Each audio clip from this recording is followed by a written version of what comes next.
Everyone has their own interpretation. Everyone has their own opinion. Everyone can define their right and wrong. But is it okay in studying literature? Let's find out. So now we will talking about writing on the expression of grammatology by Jacques Derrida. In this presentation, I'm Anisa Nur Rosiani. We will discuss about explore the impactful deconstruction theory developed by Jacques Derrida, dive into the world of textual analysis, and challenge the traditional ways of thinking. So next, we will talk about the background of Jacques Derrida. Jacques Derrida was a philosopher from France. He was born in 1930 and he was died in 2004. He was a French philosopher raised in the tradition of thought from the 1950s to 1970s. In that era was enlivened by a major shift from modernity to postmodernity thinking and from structuralism to post-structuralism. He was the developer of this theory, which is the deconstruction theory. He invented this theory because he was concerned about the way of people defining meaning. Next one, we will talk about the definition of deconstruction. What is deconstruction? So the word deconstruction itself means to destroy and recreate in another way. But another meaning of deconstruction is a philosophical approach that challenges traditional notions of language, meaning, and truth. It questions the idea that language is a transparent medium for conveying objective meaning and instead emphasizes its inherent instability and ambiguity. Then the reader once states cognitive feelings, thoughts, and meanings wander, floating among varying possibilities. They are not fixed, but vary and move. Meaning can also slip. When you read a text, words can be interpreted differently. Text can always be read in new ways. So everyone has their own interpretation. The factors are their knowledge, their age, their experience, and so on. Yeah. So what's the solution? The Derrida says. So it is okay to be different. It is okay to have their different opinion about a certain literature.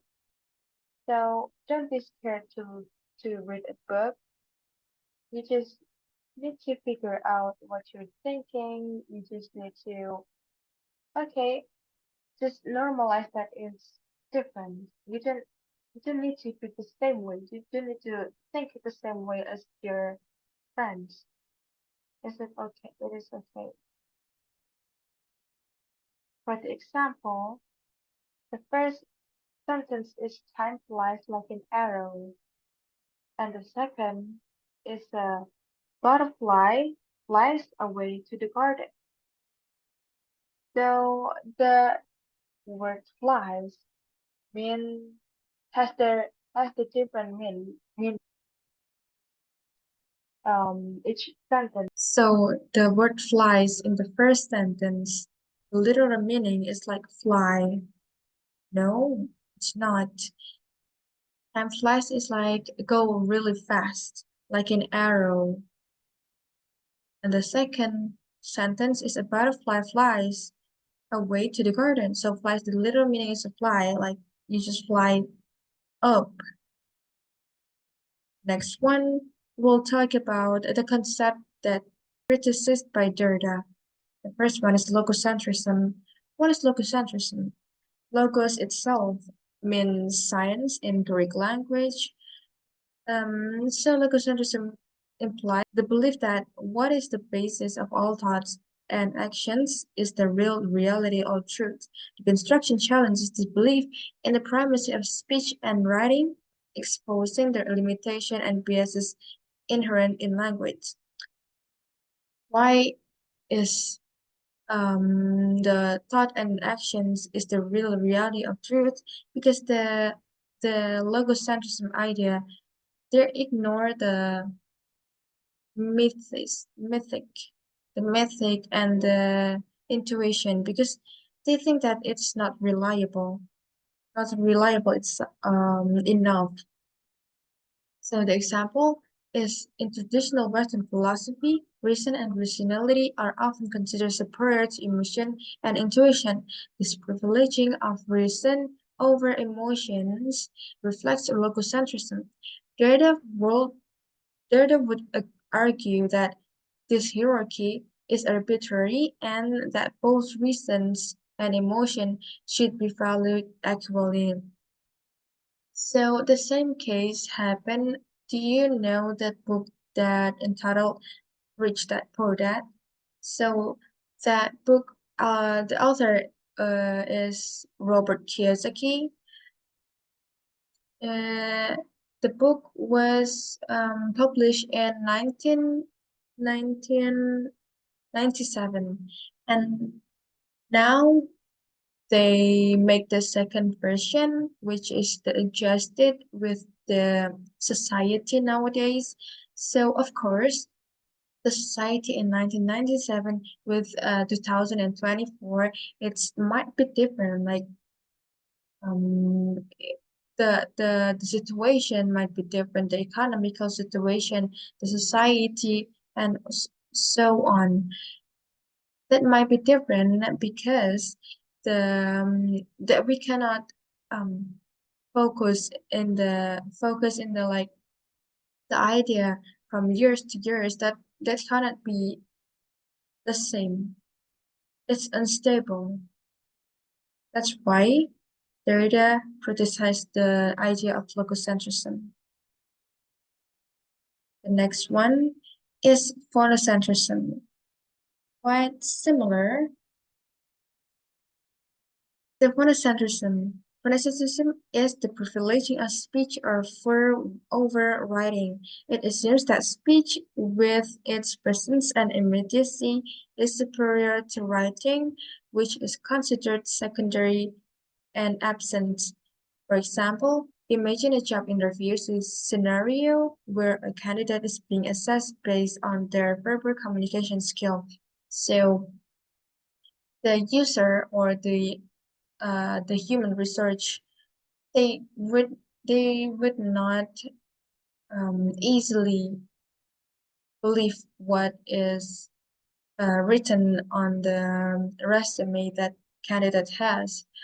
So they will like ask the candidate to tell them the experience. Do you have any experience in a certain skill, blah blah blah, so that they can believe that the candidate has their skill that suitable to the certain job that he or she applying or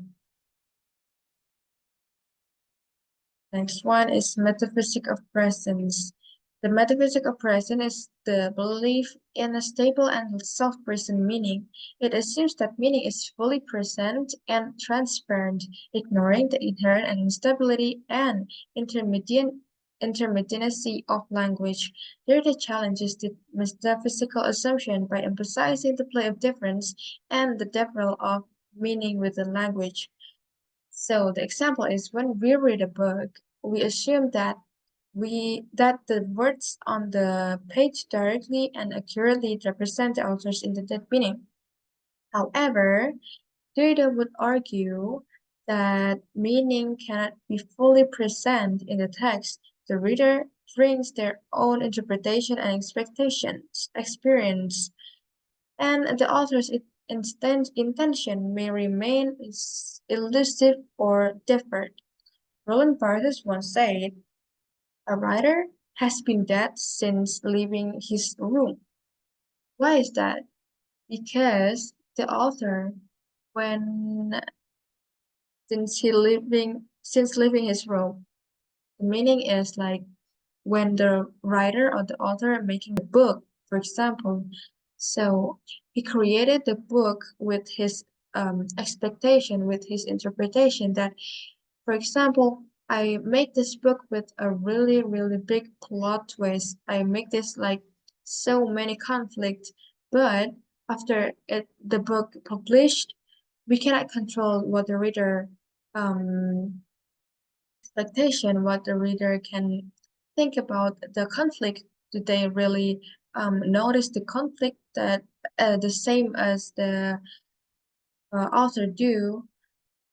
Yeah, that might be different, and that is okay that Derrida said that. Next one is binary opposition. Derrida challenges the reliance on binary opposition, such as good, evil, presence, absence, male, female, and etc., which are prevalent in language and thought. For example, the binary opposition of male or female implies that these categories are fixed and mutually exclusive. However, in the construction, we questions this assumption. We recognize that gender is a social construct and that individuals may not neatly fit into one category or the other. This challenges the fixed nature of binary opposition. So the simpler example is like when we define the word white and black. Generally, people will think that white is better than black and black is worse than white. That is not true. By they just say that that is not true because they this binary creates a hierarchy, and hierarchy is like the idea that Derrida criticized because every word that every word like black and white is the same. It's not one is better and one is worse. It's the same. There are the basic principles of deconstruction theory. There are difference, textual instability, and trace. The first that we will talk about is textual mm, textual instability. Textual instability. Construction asserts that texts are inherently unstable and open to multiple interpretation. Derrida argues that there is no ultimate truth and fixed meaning, as language is constantly evolving and subject to interpretation. For example, imagine a newspaper article reporting on a controversial event. Different readers with varying perspective and biases may interpret the article in the different ways.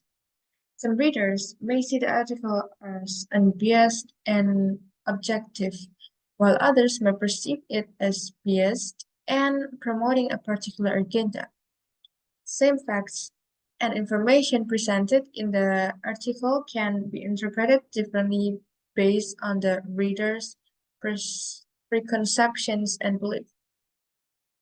So the idea of textual instability is aligned with the definition of deconstruction that um, people can have their own interpretation, people has their own opinion, and it's okay. It's variative. People can assume that A, B, C, and that can be different with others. Next one is difference. So difference is a term in French that has two meanings. The first one is to differ. In Indonesian, meaning is untuk membedakan, and the next one is to differ, or in Indonesian is untuk menunda. So Derrida introduces the concept of difference to capture the idea that meaning is differed and differed, never fully present or stable. Difference emphasizes the play of differences and the absence of a fixed center. It challenges the notion of a singular and unified meaning and highlights the complex relationship between words and their reference. So it's aligned with the example that I given to you. Time flies like an arrow, and a butterfly flies away to the garden. So the word fly is has a different meaning according to the sentence that is aligned with the idea of to differ. And to differ, the example is when you define the word beautiful. So people can have their own interpretation of the word beautiful. It can be white or black, or it can be um, flat nose, it can be pointed nose, it can be the girl with the girl with moles, the girl with um, the girl with beautiful eyes, with blue eyes or brown eyes. Everyone can has their own opinion about defining the meaning of beautiful. So that's why the difference is to differ and to differ. Next one is we're going to talk about trace. So Derrida explores that concept of the trace to signify the absence or lack that exists within language. Every sign carries traces of other signs, leading to an endless chain of references. This notion challenges the traditional view that signs have a fixed, self-contained meaning. The example is when we encounter the word tree, it evokes certain image that and ideas in our minds. However, the word itself is just a signifier, and the actual essence of a tree is absent. There is always a gap or trace between the word and the thing it represents. So when a person say that imagine a tree, so different people will imagine the different kind of tree. The one can imagine banana tree or coconut tree or pine tree or Christmas tree. And it says that leading to an endless chain of reference. So yeah, it can be endless because there's no like exact meaning of tree. It can be, but you might question so many things. So if somebody say that imagine a tree, so people imagine the tree. There's various. So to make the tree is stacked, you have to ask the question, what kind of tree? And then another question. So what kind of tree and then how many of them? And then what's the color? What's their height? And so on to make it exact. So that's why there's always a gap or trace between the word and the thing it represents. They're only an idea. There's no real presence of the tree in front of us.